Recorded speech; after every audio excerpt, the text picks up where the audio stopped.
hi, this is Sylvaine from French-Norwegian Black Gaze outfit. You're listening to Bloodshed on Metal Messiah Radio with The Vampire. Kathrine, thank you very much for taking time out for this interview. It's a great honor to have you here and welcome to the Metal Bloodshed with The Vampire on Metal Messiah Radio. Thank you so much. It's a real pleasure to be speaking to you guys today. You're very welcome. Formed in 2013, Sylvaine is the solo project of you, Kathrine Shepard Norwegian, multi-instrumentalist. Since the band Inception, you has created a boss with Sylvaine, known for your duality of beauty, guitar, shoegaze mix with a haunting, clean vocal, deliver an harsh element of black metal. Kathrine, congratulations on the release of your third album, Atoms, Light, Calm, Undone, especially for we as DJs, the medias, and also fans who want to get to know a little bit more about you. What have you been doing before you started this solo project, and how come you formed Sylvaine? So thank you so much for the congratulations, first of all. It took me a long time to make this last album, so I was very, very pleased when it was released, and I'm very, very proud of the result. So it's very nice to have people like yourself recognize it. So thank you so much.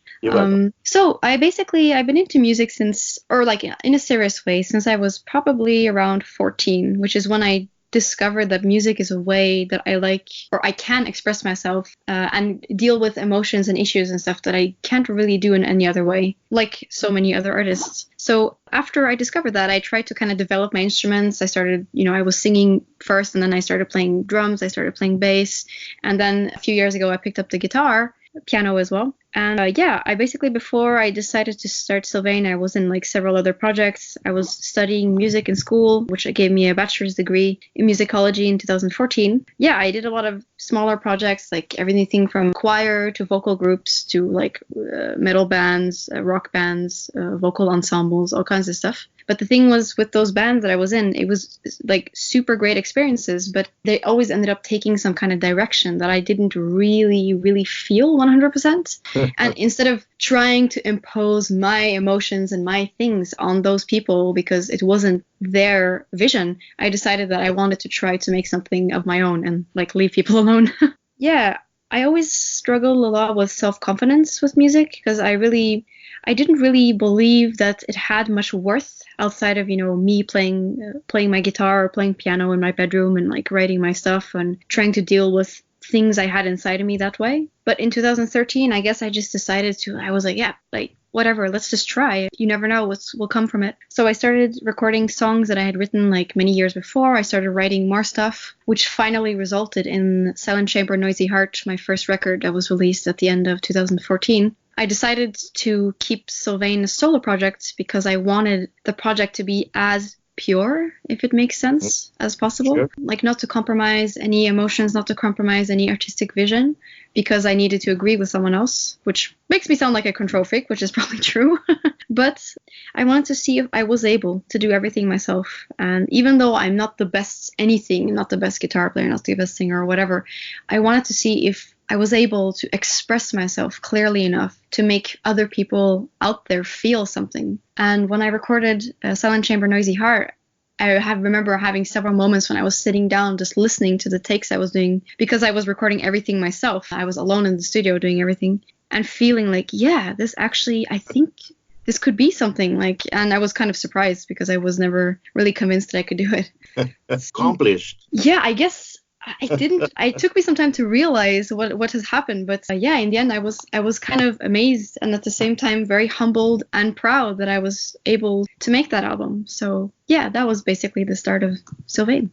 Okay, a strong duality between words, a balance between the beautiful and the harsh, serenity and chaos, between an outside and an inner world, between our human life and the spiritual origins. Sylvaine's music deals with the extreme range of emotion this human existence has to offer as a result of being in constant conflict with oneself and struggling to adapt to this place we called our own. Who inspired you musically, and to where your passion for this style of music came from? Well, I think when I was younger, I started getting into like, it's funny, I didn't really get into metal before a little bit later. I started actually with more like melodic rock and like my favorite band when I was a kid was like Aerosmith, and I was starting in this more kind of melodic classic rock genres. And then I can't remember exactly when that happened, but at some point it went gradually more and more heavy, and one day I discovered Typo Negative.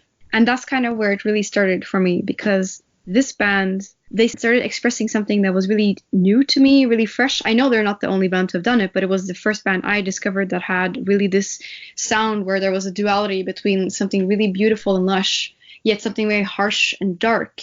Their music was full of contrasts, and the sound was full of contrasts. And I just felt that that really reflected what I felt in my life super well. So when I heard this band, when I heard October Rust for the first time, it really, really felt inspiring. It's really resonated within me. Later, I'd also discovered, thanks to Typo Negative, I discovered a whole bunch of bands like Dead Can Dance, Lycia, and then later I discovered shoegaze stuff like Slowdive or Cocteau Twins, and then I discovered kind of French scene with the Alceste and bands like that. Well, Alceste, beautiful, beautiful. Absolutely wonderful, wonderful projects that also inspired me a lot, obviously. So, but yeah, I would say that it all kind of started, the roots came from Typo Negative, and they kind of opened the door. They showed me that it's possible to use very opposing forces in the music, which I guess makes sense. But it was the first time that I really felt that, and that I really felt at home kind of in a style. So that's why I decided it wasn't actually a conscious choice. It just kind of happened with Sylvaine, but I kind of felt that that was the path I would take because I felt it reflected our existence really well and the emotions that I wanted to deal with really well. Serving as a composer, recording engineer, producer, and the musician of all instruments yourself, as you just said, Sylvain, you created your critically acclaimed debut, Silence Chamber, A Noise Heart, only with the aid of your father, Kathrine Shepard, on drums, mixing engineer Nick Terry, and Ray Staff for mastering at Air Studio. How much was your debut, A Silent Chamber, Noise Heart, released in 2014, meant for you? And tell us about the great collaboration done by your father, Kathrine Shepard, and Nick Terry, and Ray Staff. Well, as I did mention earlier, when I first started this journey in writing this first record, in the very beginning, I didn't really know it was going to be an album. There was kind of a switch probably in early 2014 where I had a few songs and I was like, why shouldn't I try to do that? Because that's something I kind of wanted to, but I never believed that I could do. So after I think it was in April, I think actually shortly after my birthday, which was funny, I had all the songs ready for the album. And I remember bringing them to my dad and asking, like, would you be interested in doing this? Because, I mean, my dad he's from the baby boomer generation, he's a bit older. It's not exactly his style of music. He lives in Oslo? Yes, he lives in Oslo as well. He's American, but he met my mother while he was on tour here in Scandinavia. And basically that's that. He ended up over here. And yeah, exactly. He stayed. Yeah, he was really positive. He was excited about the project. He's really open-minded when it comes to music. So I wasn't that surprised that he wanted to be a part of it. And yeah, it's all started with just the two of us in the studio, like working on the drums. And it was funny because since I never had recorded anything before that, it was like kind of learning through the very first takes we did with my dad. So we were like trying all the preamps, all the mics and everything and trying to figure stuff out. And it was really cool. It's memories that I will cherish forever, to be honest with you. And I'm so happy to have shared that with someone that has meant so much to me in my life and someone that is one of the people I hold dearest. It was quite incredible to share that experience with him. Did your father play in some other bands? He's played in a whole bunch of bands. Like what he used to do back in the day is he was a pro for maybe 35, 40 years, a professional drummer. And he was playing a lot of like nightclub circuits back in the US, and doing like residencies of a month here and a month there, like in Hawaii, Canada, around the US. And then he got into some other bands later on that toured over in Europe and they came to Scandinavia and such. So he's played pretty much all kind of genres and in all kinds of bands. It's just he was never the type to really go for a band that would become like, huge or famous, because his way of thinking music is not the same as you would have to be in bands like that. So he's always done his own thing. He's always stayed very active. He's always been in all kinds of bands. He's still really active now, has several bands, and Yeah, he's really inspiring to me, actually. So after done everything, you decided to call Nick and Ray. Yeah, exactly. So I was actually, for the first record, I realized that I couldn't mix it myself. I probably could, but I wanted to have someone that actually knew what the hell they were doing to do it. So I figured I should probably get in touch with someone. So I was trying to get in touch with it's a producer in Norway called Emil Nikolaisen. And he's from a shoegaze band, quite noisy shoegaze band in the style of My Bloody Valentine, but a little bit more extreme, called Serena Manish. And I was trying to get in touch with him, and he was working at a certain studio at the time, and actually ended up getting in touch with Nick because Emil wasn't available. So Nick decided to take on the project, and we met, and I really liked his vibe, and he seemed to understand what I wanted. And in the end, I'm actually kind of glad that I ended up working with him, because I think we ended up with something a bit more dreamy and stuff than I would have maybe had with Emil. So yeah, I got in touch with Nick, and we started working together, and he was really curious because he didn't know anything about this type of genre. It wasn't his thing, but he was like very eager and excited to work on the project. And because he had been working with Ray Staff before, he suggested we get in contact with him. Now, since Ray is such an incredibly famous mastering engineer and he's been working like all kinds of stuff, I believe he was working on George Michael before my record. And then after it was David Bowie or something like that. I was like completely insane. So I wasn't really counting on him being available for my little humble projects. But he also was very positive, and he did an amazing job on that first album. I was so happy with what he did. He really understood what it needed as a final touch, and I was very happy to work with those two guys and my dad for that album.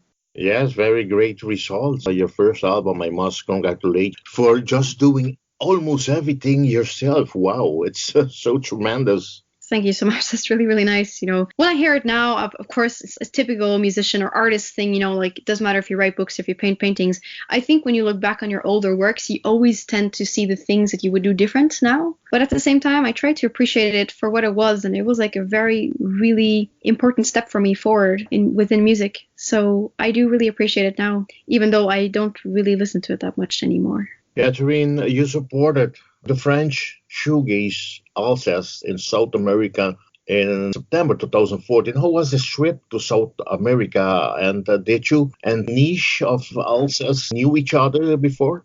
Yeah, we had met at a show, I believe it was in 2012 already. We had met, and we kind of kept in touch after that because we kind of hit it off. And, we both seem to have a similar way of thinking and a similar way to express when it comes to music. So it was something that we bonded over quite easily. And when they went to South America, they were looking for something that would be kind of easy to bring over as a support. And because I was offering an acoustic setup, it just worked out that way. I was quite crazy, to be honest with you, to do a first ever tour in South America in front of like 800, 600, both the Brazilian, Argentinian and Chilean fans, which were so welcoming. They were so beautiful, and it was completely overwhelming.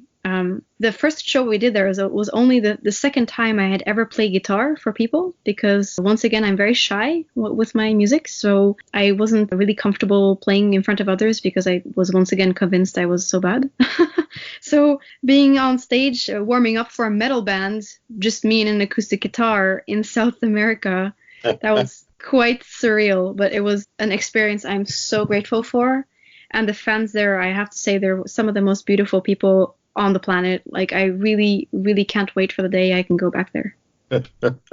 You was well supported. Yeah, absolutely. I wasn't expecting that. Like, even I had this very great memory from Chile going on stage and people were chanting like Sylvaine, Sylvaine. And I was like, oh my God, what is this? Like, it was my third concert ever with Sylvaine, and it was mind blowing, and they were super supportive and so sweet and kind. I just couldn't have asked for anything better for those first shows. In 2016, your second opus was released through French-American label Season of Mist in the form of Wistful, an album that showcased a more focused and darker sound than previously shown on your debut, gaining your further praise and enthusiasm for listener and the music press around the world alike, starting to give the project a small name for itself in the underground scene. And a little description on this album, Wistful. Please, what are the things that you added to this album that was not been done on your debut, and how did you get in touch with Season of Mist? The fact that I had already made an album before when I was taking on Wistful already had taught me a lot about myself and a lot about how I wanted to express myself in a more clear way and be more true to the sound that I originally envisioned when I started Sylvaine. That meant that when I went in the studio to start the recording of Wistful, because I did record half of that album myself, just like with Silent Chamber Noisy Heart, I already kind of knew how I could achieve the sounds and the expression that I wanted. So it made it a little bit easier in a sense that I knew how to move forward. But I would say that it also helped the fact that, helped. The songs that were on Wistful were all written in quite close proximity, whereas on the debut album, you had songs that I had written 5, 6 years, 7 years before the album was released. So the sound was a bit more patchwork. The style was a bit more patchwork. It had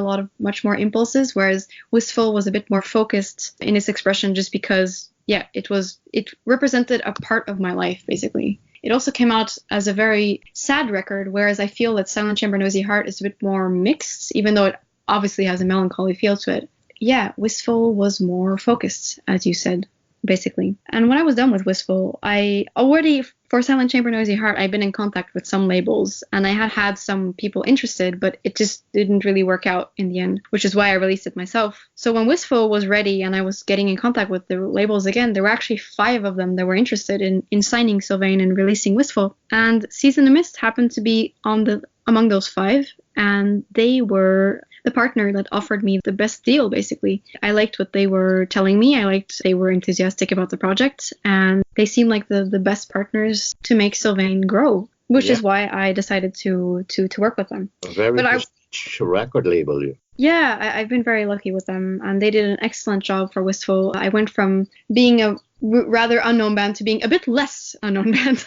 So that was really cool. And I was very happy with the feedback from the press on that record. Once again, very, very humbling to see so many kind words. So it was a nice experience, this record as well. Sure. You embarked your first European tour together with Ocean Post, a metal outfit, Harakiri for the Sky, and Italian doom metal band Soars of Null, receiving a warm welcome by audience in different countries. Do you still remember the 2017 European concert and festival and how was them? And how was the European tour gone with this great band I love so much, Harakiri for the Sky, and I'm still in contact with them to interview them as well, and together with the Italian Shore of Null. How was this trip? It was really nice. First of all, I have to say that all the people in both bands were so kind and so nice. They were a really nice group of people to be on tour with. They were very welcoming. We were once again feeling very because we just did our first show the year before, so we were feeling quite new and a bit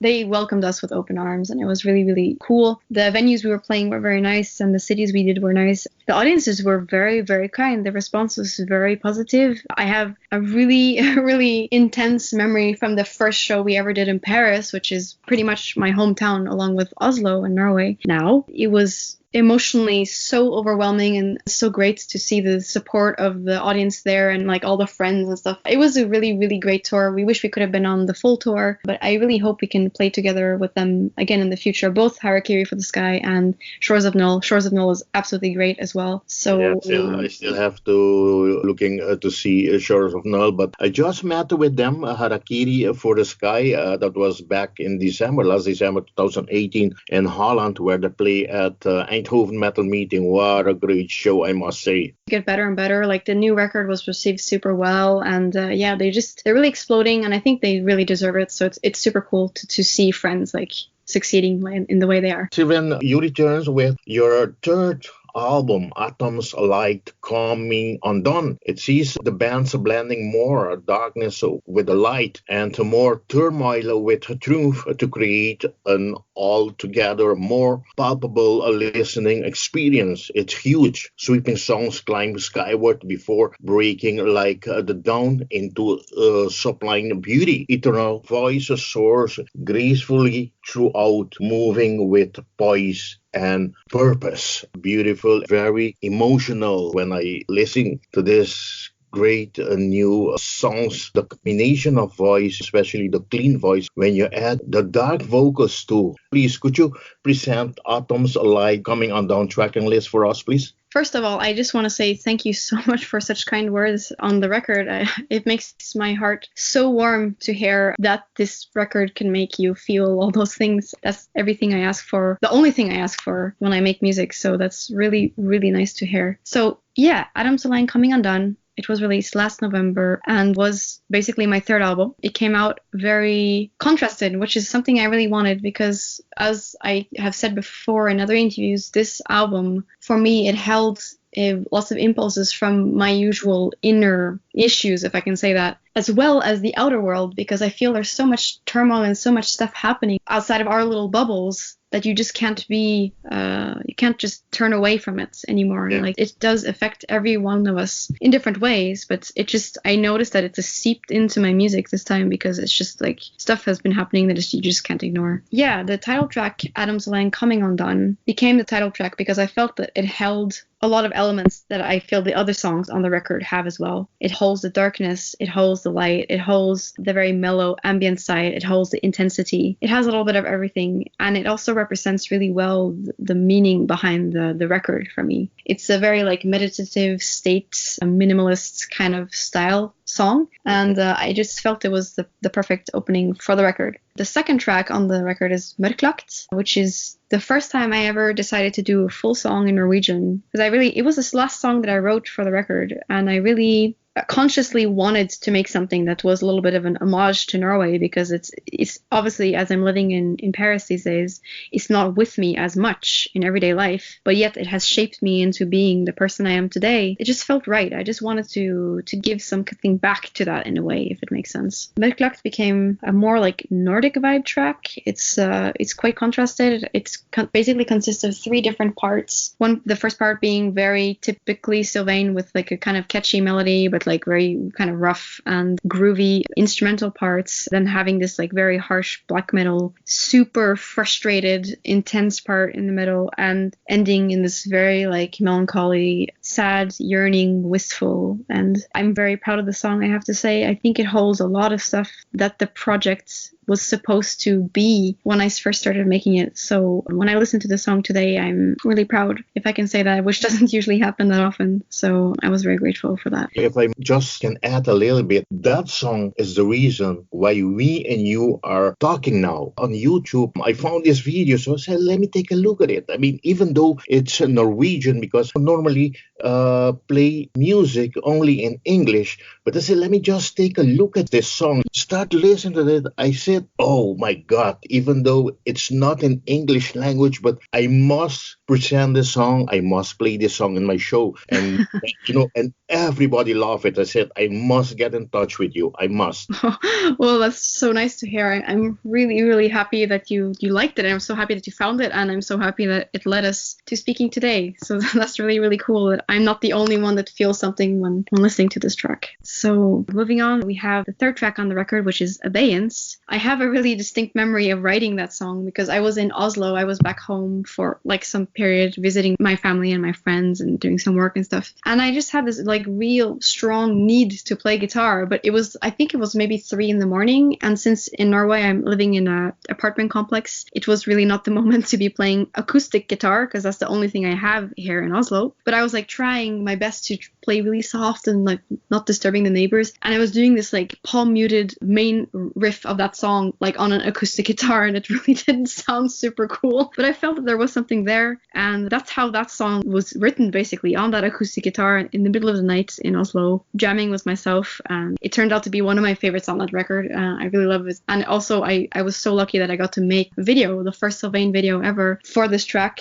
which I'm also very I think it expresses a lot what I wanted to say with the album, so I was very happy with that. The fourth track of the record is called Worlds Collide, and that was the first song that was written for the album. I remember very well, it was back in 2016, I believe. It was early, like March maybe, 2016. I was in a not so very good place of my life. I wasn't feeling super great, which is kind of ironic since it was like right before the release of Wistful. But it was just a period that I was like really, really, really struggling with self-doubt, and it was hard to create anything because of it. And this song came about just as an expression of those feelings, basically, which is why I think it's really downright sad. It's quite atmospheric. It sounds a lot like stuff from Wistful to me, which I think is not that uncommon when you have like the first song written for the next record often has common points with the last album that was released. Worlds Collide was that track for me. Then the next one I wrote was actually Severance, which is the next track of the record as well, which I kind of felt more upbeat at the time, and I wanted to make something that was a bit more uplifting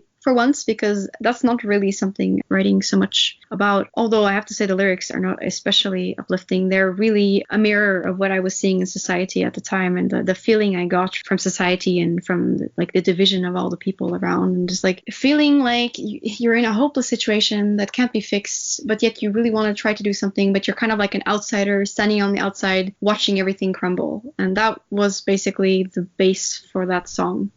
It's one of the lyrics that I'm the most happy with on that record. I think it really describes both the feeling that I have from being in this place and the feeling of watching society fall apart. And then the very last track of the record is called L'appel du vide. It's a French expression that you can't really translate into English, and I've become a big fan of using these like words and expressions from other languages that you can't really translate into English. On this first record it was Tosca, which was a Russian word, and on the second record it was saudade, which is a Portuguese word. And then on this one, it was L'appel du vide, which is something like staring into the abyss, like the feeling you get when you're like on top of a huge cliff and you just kind of wonder how it would feel to jump. So it's not, I want to make it clear right away that I'm not suicidal or anything of the such. That was not the intention behind the song. It was just basically how sometimes, bad things feel attractive, or how you keep going back to the same bad situations, or that something is bad for you and still you go to it. And that was kind of thought behind L'appel du vide, which is also kind of, once again, a critique to society, this perpetual motion that we humans are in, that we know it's destroying everything, including ourselves, yet we can't get out of it. So this song for me is one of those tracks that every time I play it just really, really resonates with something within, and it really makes me feel something deep. And I think every artist that has created something can relate to that you have certain pieces or certain things you've created that just really, I don't know, they really hold the essence of whatever you're trying to express. And L'appel du vide is one of those songs for me. And I remember showing it to a few other people around me, and they were not completely convinced or not like completely getting it. And I just kept saying that, just wait and see. Like, I'm sure like this song, it expresses something really important to me. And it turns out that apparently I'm not the only one that feels like this, because I see that it's a song that people have enjoyed, and I'm so happy that they also can feel what my heart was trying to project with this track. Great, very great. Kathrine, I think we couldn't get a bad explanation for what you have done explaining these tracks on this album. Thank you very much for this explanation. Absolutely no problem. It's an honor to speak to you about this. Thank you for taking the time to do this with me.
Talking about composing music, how long has it taken, and how was the writing of the lyrics and the music of Thomas the Light to come Undone Gone? I tend to, my process, I think it's a bit different each time, but in general, it kind of starts with ideas that I get from playing guitar. So I'm just like pretty much jamming with myself and trying to channel things that I want to say. And that's how it's made. Like the main guitar is usually the beginning structure of the songs. So as I said, for Adam's Line Coming Undone, the process was this, but it was a very, very difficult for me because I was having such problems with self-doubt that I would make something and I would like instantly hate it or instantly reject it, making it really hard to move forward with the tracks. Like I was back and forth all the time. I think the only song that I didn't really struggle with was maybe L'Appel de Vide. It was like something that kind of just fell in place in a very short period of time, and that was it. And all the other songs were like worked through quite a bit. So yeah, I like to keep the process as spontaneous as possible because I believe that sometimes the first expression is the most pure form. But at the same time, as you make more and more albums, more and more songs as an artist, I think you just tend to become more and more critical. You tend to pick your works apart and you tend to overanalyze. So I think with Adam's Line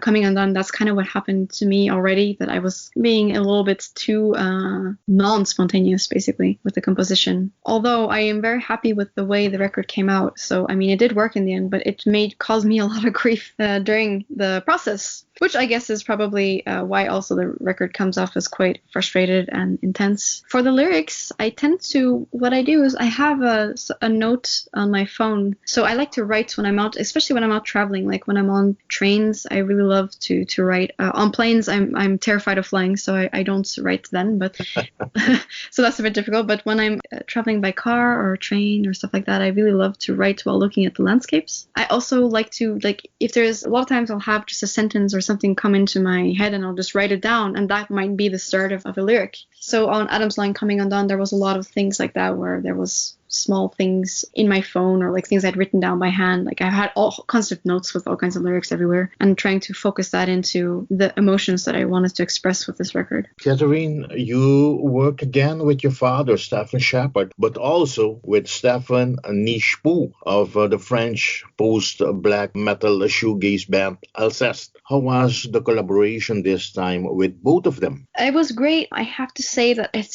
I've loved working with my father, as I already mentioned. That's been super great, and it's really important actually for me to share this with him, even though it's not his thing. It's like, I don't know, it's something that will be here forever in my mind, and it will be there as kind of a statement of the love I had for my dad. So it was really important for me to include him on all my previous records. That being said, I also wanted to include Stéphane because, as I mentioned, we have a very similar way to see music and a very similar way to express music. So when he, back in the Wistful days, expressed that he wanted to start playing drums more again because he was missing that, I was like, hey, well, maybe you can play on my record. And he actually, he accepted, and we worked together, and it was really, really cool. So when Adam's Line Coming Undone was more or less ready, I approached him again, and he was very interested in working, and we worked a bit more together on this record, actually. Like, he wrote a bit more of the drum parts himself, and he also wrote a bit of the bass parts to go with the drums. It was really, really great, to be honest with you. He's a wonderful, inspiring person. To be able to work with someone that's so creative and so humble and warm and just like talented, it's been really inspiring to me. And I think the albums, both Wistful and Adam's Line, would not have been the same without him. So I'm very grateful that he wanted to be a part of those two projects. Living in France now, that means that you guys are in much better contacts now? Yeah, absolutely. Yeah. It's one of the people that I like the most to spend my time with. So, and yeah, together with obviously my band that's also living mostly in France. So it's just been more convenient to be in France, which is why I've been heading over there more and more lately. In the beginning, I was more like kind of half and half Oslo and France, but now I've been basically the last few years more in France because it's just been more convenient like that. Very beautiful city, Paris. I just came from there a couple months ago.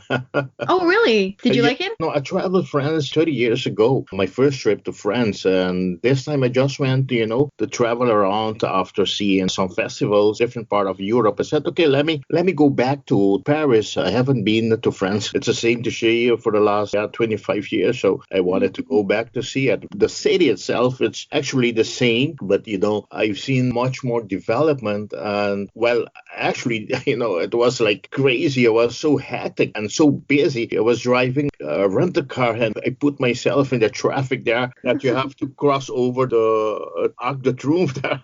God. I thought I was not gonna get through that. Yeah, that's probably like the worst thing you could do. Yeah, crazy. The driving in Paris is definitely crazy. I still feel it's not as crazy as places like Rome, but like it's intense. So I think it's better to just. The city is quite small, so it's actually I really enjoy myself just walking around and doing stuff by foot. But yeah, of course, if you have to get in a car, it is traumatizing. I said, forget it. I'm going to park the car. Whatever I have to do, I will do it either with a bus or with a taxi. Yeah. Yeah, you're probably better off like that. It's a bit more safe and reassuring that way. Okay, the recording for Sylvain's third album was completed in a renowned Rodin House studio in France with Benoit Roux during spring 2018 before it was mixed by Jack Shirley at the Atomic Garden in San Francisco. How was your experience working with Jack Shirley at the Atomic Garden in San Francisco and at the Rodin House studio in France with Benoit Roux for the production of the album? I feel like I've been quite lucky with the teams that I've been working with so far for my records. And I think the recording process and the mix and master of Adam's Line Coming Undone couldn't have been better, honestly. Like, I was just Benoit in Druden House. I didn't have to say anything, and he just absolutely knew instinctively what I needed and what the album needed, what I was trying to say with it, which made the recording process really, really cool. Like, I was there for, I think it was 3 or 4 weeks for the recording, and then the same amount for the mix, maybe 3 weeks for the mix. It was really great. Benoit just knew what I wanted, and that made the whole recording journey very, very pleasant, and I could honestly not have asked for a better person to work with for that album. It just really was great. And then when coming time to master the album, I decided, because I was going with a different mixing engineer, I wanted to try something new for the mastering as well. And I had liked a lot of the stuff that Jack Shirley has done in the past. I like a lot of the bands, like Oathbreaker, Death Heaven, all this kind of stuff that he's been doing. And I thought that it could be interesting and give more of an organic touch to the record, which is why I contacted him. And he was really, really excited for the project and very enthusiastic about the music. So, which made for a very good master in the end that I was very, very happy with. So those two guys, they made this process the opposite of the composition process. So the composition was really difficult for me and it took a bit long time, and it was just, not an easy process, even though I am happy with the result, as mentioned. Whereas the recording, mixing, and mastering, it was really a pleasure. It's always hard work, no doubt about it, because you're doing like 12-hour days, and it's like you're never really off. You're always thinking about stuff or listening to things that you recorded the day before or whatever. But it was really a pleasure to do it with these two guys. But did you know Benoit before? Yeah, I did actually record, like I mentioned before, I recorded half of Wistful myself, but the other half I recorded with him, actually. All right. Yeah, so that's how I got in touch. I got in touch with him through Stefan from Alcest, because they had been there before, and we had like several other friends that had been there before. Like, I'm good friends with the guys in Aluk Tudolo, the Les Discrets, all these kind of bands, and they all recommended to go there. So I got in touch with him, and Benoit was interested because he liked the music, and turns out it was going to be the best match I could ask for Adam's Line Coming Undone. I must say, a very cool video release for the song Beings. Please tell us where, when, and how, and who did the video for you. Thank you very much. I'm not a huge fan of music videos myself, I think sometimes they can be a bit redundant, and sometimes they can be, I don't want to say that they negatively affect your view of the song, but I don't know, like sometimes I feel like people are just making videos to make videos, and it's maybe not helping the actual music. So I was really scared when I decided that I would make a video for Adam's Line Coming Undone. I was so afraid to do something that would make people see this song in kind of like a negative way, or like, I don't know, doing the wrong thing, basically. I contacted a lot of people for the video. It was not easy to find the right person to work with, but I got in touch finally with Greg from As Human Pattern. Greg Oreo, his name is. And I felt right away that there was a good match there, and he had some really cool ideas. I wrote the whole storyboard for the video myself, and I just wanted him to tell me if it was possible to make that actually happen visually. And he found some great ideas for it. He found a way way to make my story work. So we decided to record it in France. So it was recorded in a city close to a city called Tours. And we were out there like shooting from morning until I think 3 the next morning. Then I was like running around the woods, and it was really hot.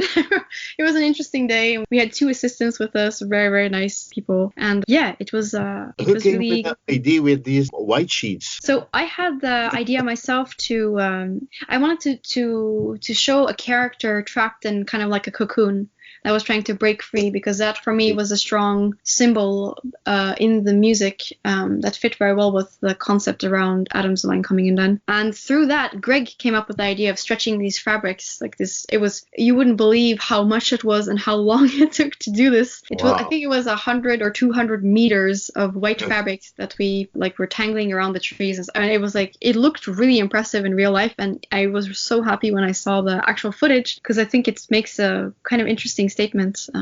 So yeah, it was actually Greg that thought of this fabric out of my cocoon idea, which I was very happy with. I love the video. Very nice. Very, very. Thank you. Thank you so much. Kathrine, on February 9, 2019, Spellman announced the Norwegian Grammy Award nominees 2018. For the metal categories was nominated you, Sylvaine, for the album Atoms of Light Coming Undone, Au Noir, Obliteration, Cenotaph Obscure, Beaten the Dead, Agronomicon. The winner was announced and celebrated in Oslo last March 31st during the annual Spellman Prizing, where Obliteration won the Grammy for the Best Album of the Year for their Cenotaph Obscure, released via indie recording. Kathrine, how great it have been for you to just have been nominated, and especially as the first lady woman ever for this category. How was your feeling and emotions? Well, when I first learned it, it was funny. I received an email, probably it was in mid-January, I believe, saying that the album was nominated. I just like couldn't even believe it. I was like, what? Seriously? I mean, I know that Norway is a small country. We've had a lot of interesting musical exports, I think. But at the same time, it's a small country, so I know that we're not like the center of the universe. But that being said, the Spellemann Prize is the most honorable prize you can get as a musician in this country. So the fact that I'm almost unknown, and especially in Norway, I haven't had like a huge scene here for what I'm doing. So to be recognized by a whole bunch of people that are the ones that nominate the albums, it's like a jury of people, was just incredible to me. I couldn't believe it. I felt so honored. And then later to discover the fact that I was the first ever female in that category, like I became hysterical. I couldn't believe it. I couldn't believe it. It was such an honor, and I was just I was completely blown away. And congratulations. It's just a win-to-win situation. I mean, you didn't lose in any way. I mean, it's something you must be very proud of. Absolutely. That's the thing, like, yes, I didn't win the actual prize, but the fact of being nominated and being the first female, and the fact that this brought attention to Sylvaine in Norway. And after that, I've been offered to play here, and I've had like all kinds of media coverage that I wouldn't otherwise. It's just, like you said, it's a win-win situation. I was really, really happy. I'm proud because like all my friends and everything over here that are not into music, and they don't really understand what I'm doing or my life or what I'm wasting my time on. Even they could acknowledge that this was a big honor. So I don't know, it even though it's just in a way it's a material thing, it doesn't matter in such a way, because art is supposed to be a personal expression first and foremost, and that's it. It felt really, really nice, and I was very, very grateful. Okay, the band just did the first UK gig that was in celebration for the release of the new Scottish atmospheric symphonic folk black metal band Sour album Forgotten Pets on 1st of March with Wolven Crown in Glasgow. How was the band's first trip to UK, especially to Scotland, where you went for a Sour album release party show? How was everything on? It was so great. I didn't know what to expect, actually, because I know the UK can be a kind of a difficult market for bands coming, from pretty much anywhere, because UK has such a huge scene themselves for all kinds of different music. I mean, they're such an authority when it comes to music. Like not all the bands, but a lot of the bands I like, from like all the shoegaze, dark wave, all this era is from there. So it was a really interesting experience and a kind of a test to see what would happen. And the crowd in Glasgow were absolutely amazing. It was such a fun show. It's the best show for me personally, like the most fun I've had on stage since a long time, I have to say. I always love to be on stage, but this crowd was so accepting and so enthusiastic that it was super fun. And to be there with two such great bands as well, both Woven Crown and Soar being very, very good at what they do, it was even cooler, and the venue was great, and the people involved were super nice, and it was a really, really great experience. I still watching, listen and watching to the video. Braun, wow. Yeah, I know. Yeah. Wow, this is a very great album again, Forgotten Paths. Absolutely, it's within that kind of genre. I think it's one of the best things that's been released like for a long time. It's so I don't know. It's like really. I don't like to use the word, but like it's really epic, isn't it? It's like beautiful, very beautiful. Tom's Light Coming Undone features in the book released by Heavy Music artwork entitled Monochromes, feature the best 100 Monochromes album covers of 2018. Wow. Alongside other great visuals from Immortal, Teen, Paradise Lost, and among others. Congratulations again for this accomplished, and who was responsible in the making of the Autumn's Coven artwork? What could you tell us about it? I was very happy when these guys approached me to include Adam's Line Coming Undone in that book, because I thought it was super, super cool. As I'm such a fan of this drawing. I think my friends Fortifem made this drawing. They're so good at what they do. They're excellent illustrators. They've made a whole bunch of stuff for a whole bunch of bands that is just incredible, and they just keep getting better. So when I was going to make the cover for Adam's Line Coming Undone, I already knew that I kind of wanted something different, because the two previous picture covers for my two previous records, the first one was a picture taken by my very dear best friend Daria Endresen, and the second cover was actually a picture as well, but it's kind of like a multimedia art thing with, it's photo manipulated, made by a guy in